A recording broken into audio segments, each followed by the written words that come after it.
Oh,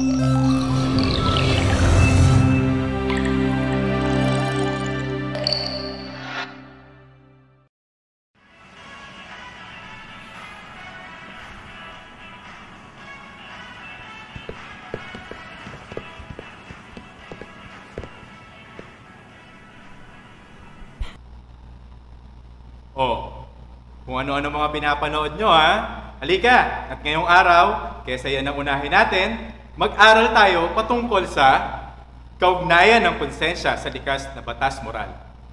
Ngayong araw na ito, ano-ano nga ba ang mga inaasahang maipamalas mo?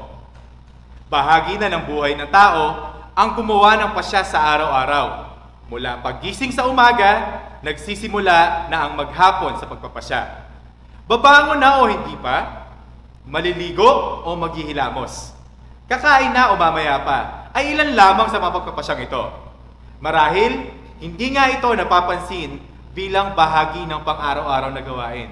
Pero, sa pagpili o paghusgang ginagawa ng tao, kailangan may pag-uukulan ng pansin at ito ay ang pagpili sa pagitan ng tama at mali sa mga gawain. Sa module na ito, inaasahan na maipamalas mo mga sumusunod.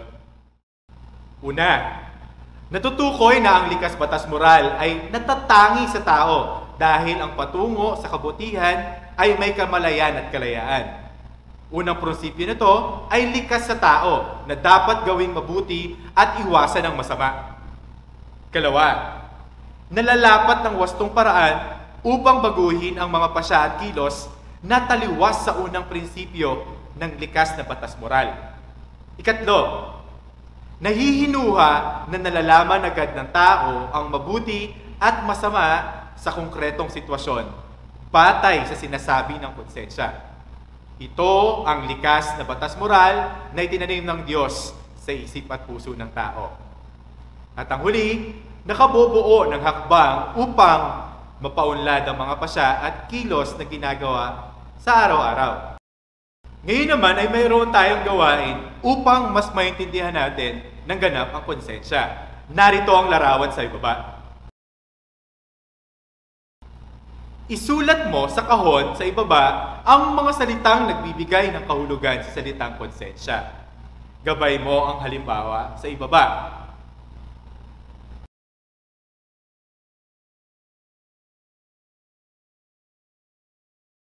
Ang ilang mga katanungan para mas maunawaan mo ito. Una, saan nagmula ang pananaw mo ukol sa konsensya? Batay sa mga naging karanasan, ano ang natuklasan mo tungkol sa konsensya? Ikatlo, paano ka nagagabayan ng konsensya gaya ng pasya at kilos mo? Ikaapat, mabisa bang gabay ang konsensya? Taglay mo? Patunayan. Para ganap na mas maunawaan ang konsensya, halika at tuklasin natin ang ating mga bagong kaalaman. Tuklasin natin, ano nga ba ang mga paraan na iyong gagawin sa pagpili sa sitwasyong ito? Halika at pag-aralan natin ang mga kaso sa ibaba. Ano ang gagawin mo kung ikaw ay nahaharap sa ganitong sitwasyon? Piliin natin kung ano ang ating mga desisyong gagawin at isulat natin ito sa ating kwaderno. Para sa unang sitwasyon, naiwan kang mag-isa sa iyong silid-aralan. May nakita kang pitaka sa ibabaw ng mesa. Nang tingnan mo, naglalaman ito ng 2,000 piso.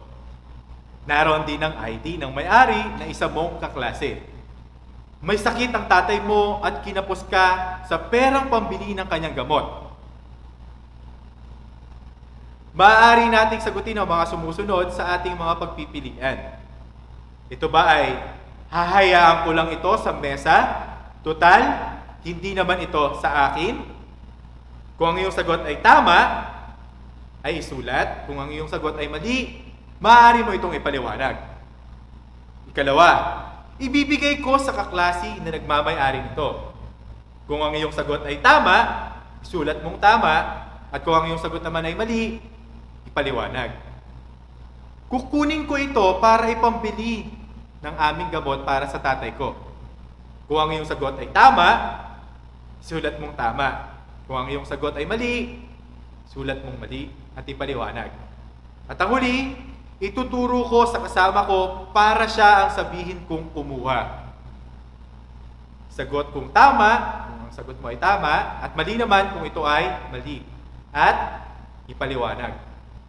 Matapos gawin at sagutin ang mga sumusunod, ay maaari mong lapatan ang kasagutan ng mga tanong na ito.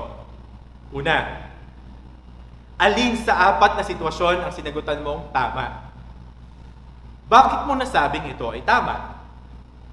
Kalawa, alin sa mga ito ang sagot mo na mali?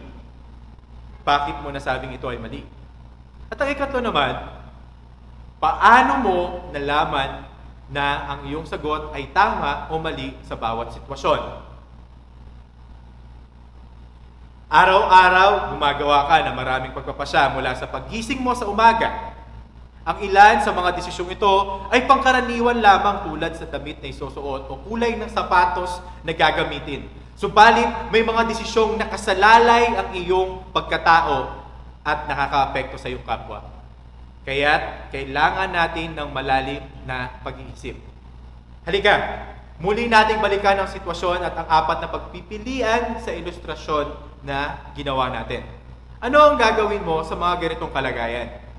Alin sa isip mo ang gagawin mo? At ipaliwanag. Noong ika'y bata pa, ang pagpapasya ay ginagawa ng iyong mga magulang para sa iyo. Sa pagdadagdag ng iyong edad at kamalayan, ikaw na ang gumagawa ng pagpapasyang ito para sa iyong sarili. Sa bahaging ito, subukin mong gumawa ng sariling pagpapasya. Halika at pag-aralan ang mga sumusunod na sitwasyon at gumawa ng sariling pagpapasya. Isulat ang iyong pasya at paliwanag kaugnay nito sa iyong kwaderno. Para sa ating unang gawain. Ang iyong kaklase ay matalik na kaibigan ay nangangalang Adele. Ay nagtapat sa iyo na maglalaya siya sa bahay nila dahil sa problema sa kanilang pamilya. Dahil sa matalik kayong magkaibigan, ipinagkatiwala niyang ipagtapat sa iyo kung saan siya pupunta. Subalit, mahigpit ang bilin niyang huwag itong sasabihin sa iba, lalo't-lalo na sa kanyang magulang. Kinabukasan, pumunta ang nanay niya sa inyo at humihingi ng tulong. Ano ang gagawin mo? Ikalawa, mula sa natutunan mong iyong leksyon tungkol sa kalinisan ng kapaligiran, nalaman mo na ang suliranin sa basura at mga epekto nito sa sambayanan. Mayroong babala sa inyong barangay na nagtatakda ng parusa sa mga taong mahuhuling nagtatapon ng basura sa hindi tinakdang lugar na tagpunan nito. Isang gabi, nang nagpapahangin ka sa labas ng iyong bahay, nakita mo ang matalik mong kaibigan at nagtapon siya ng basura sa isang lugar na hindi tinakdang tapunan. Ang iyong tatay ang barangay captain. Ano ang gagawin mo? Habang iniisip natin ang mga tanong na ito, pag-isipan natin at ang mga bagay na ito. Una, saan ibinabatay ang iyong konsensya sa paghuhusga kung tama at mali ang isang kilos? Ikalawa, paano mo nasisigurong tama ang paghuhusga nito? Malaki ang papel na ginagampanan ng konsensya sa buhay mo. Dito, nakasalalay ang paghubog ng pagkatao dahil ang humuhusga sa kilos ng iyong pipiliin at gagawin. Kung ang kilos mo ay nakadepende sa paghusga ng konsensya, saan nakadepende ang konsensya at paghusga nito?